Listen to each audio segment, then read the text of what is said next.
Hello everybody, welcome back to the Barcelona family. In today's video, we are going to be talking about the right back position and also the striker position. And we will talk about who Barcelona might potentially sign in the striker position. So if you guys are new here, welcome to the channel. I'm happy that you guys are here. If you guys also want to support this YouTube channel, we do talk about everything regarding FC Barcelona. So subscribe to the channel, also like this video. And again, thank you so much for joining in. So let's talk about the right back position. And it says here, according to Vitor Roque, Barcelona isn't planning on signing a right back this summer. Fair play problems are coming in the way of the operation. So this is basically ruling off the potential signing of Pavard, Arnau Martinez, Juan Foyth. Barcelona do have the opportunity to sign those players, but I believe that they are choosing to invest their funds into a different area within the squad. You know, I have always said that it would be great to see Barcelona sign a world-class right back, and then you have Araujo and Koundé as center back duos. But maybe now, moving forward, the sporting staff is starting to really trust on Araujo and Koundé to take over those positions, because maybe they were saying, hey look, we have Julian Araujo, who we signed from LA Galaxy. We still have Sergio Roberto, who has just renewed, and we also have two world-class who could be right backs, Koundé and Araujo. It just doesn't make any sense to sign another right back. So maybe that is probably the discussions that they were having. So they have a total of 4 options, so why buy another right back? So these types of news, right, and these type of discussions, it's normal for it to go like, okay, we're going to be signing a right back, and then the other day we're not. It's just, you know, this is conversations. These are negotiations that is being held within the club, and it's just how conversations do go. One day we do X and the other day we do Y. But now I do believe that it is definitive, because Barcelona are already making moves on where they're going to be investing their money on, and that is the striker position, which is now going to lead us towards the next topic of today, and that is Vitor Roque. It has just been explained and reported that Barcelona will try and go for Vitor Roque at all costs. Like, they want this player really bad, and they will do everything to have Vitor Roque as a signed Barcelona player by this summer of 2023. And you never know, right? Like, Barcelona want to do this as soon as possible, because who knows what Javier Tebas is going to be making up within the league in this year, which is why Barcelona wants to sign this player as fast as possible. Like, Javier Tebas just comes out with all of these ridiculous rules, and especially for FC Barcelona. But it says here, according to Sport, that Barcelona are going all out for Vitor Roque. All efforts will be made to sign him. They want to tie him down this summer, even if it means they'll have to postpone his arrival for 1 more year. Arsenal and Chelsea are interested, and there is conviction within the Barcelona offices that Vitor Roque will prioritize FC Barcelona. Tony Juan Martí has also said that Vitor Roque wants to become a Barcelona player. Both parties remain optimistic over striking a deal, and Barcelona wants to fight until the end. So we have heard like many stories before in the past 4 to 5 days that Vitor Roque's entourage were at Arsenal. They were visiting the facilities, they were talking to the coach, and that is what created a lot of tensions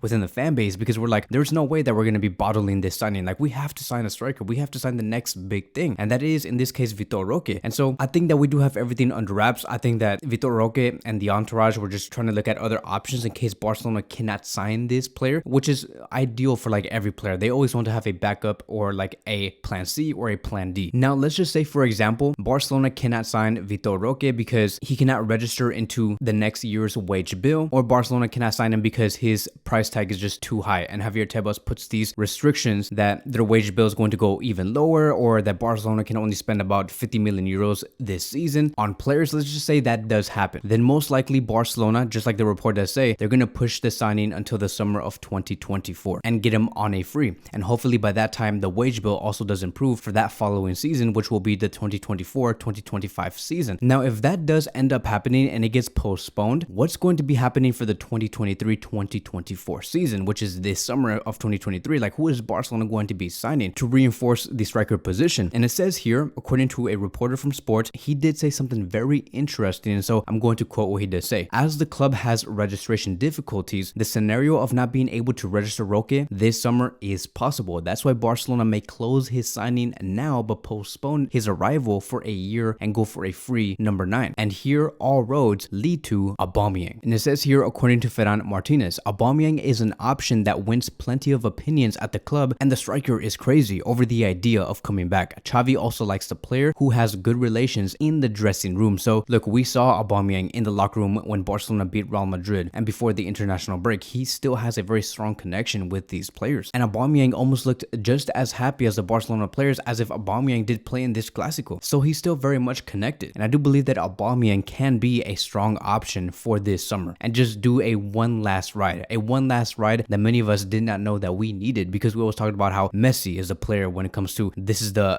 one last ride that we need. But with Aubameyang, we may probably need it, because if next season we can have Aubameyang and Lewandowski running our striker position, that would be so lethal. And so that is going to be the roadmap. Barcelona will go all out to see what they can do to register Vitor Roque in the summer, which is the best case scenario for us, and he starts with us for the 2023-2024 season. But if not, this summer will most likely look like we will have Lewandowski and Aubameyang, and then we're going to be having Vitor Roque in the summer of 2024. And like I said, I fully trust having our striker position being fulfilled by Lewandowski and Aubameyang, because I remember back in the 2013-2014 season at Borussia Dortmund, both of them scored a combined total of 44 goals, and now today Aubameyang and Lewandowski are even better. So let's run it back. Like, let's bring this to Barcelona and let's score 55 goals instead of 44 goals between those two players. I do think that they can do it. So that is going to be wrapping up today's video. Thank you guys so much for watching, and I will see you guys in the next one.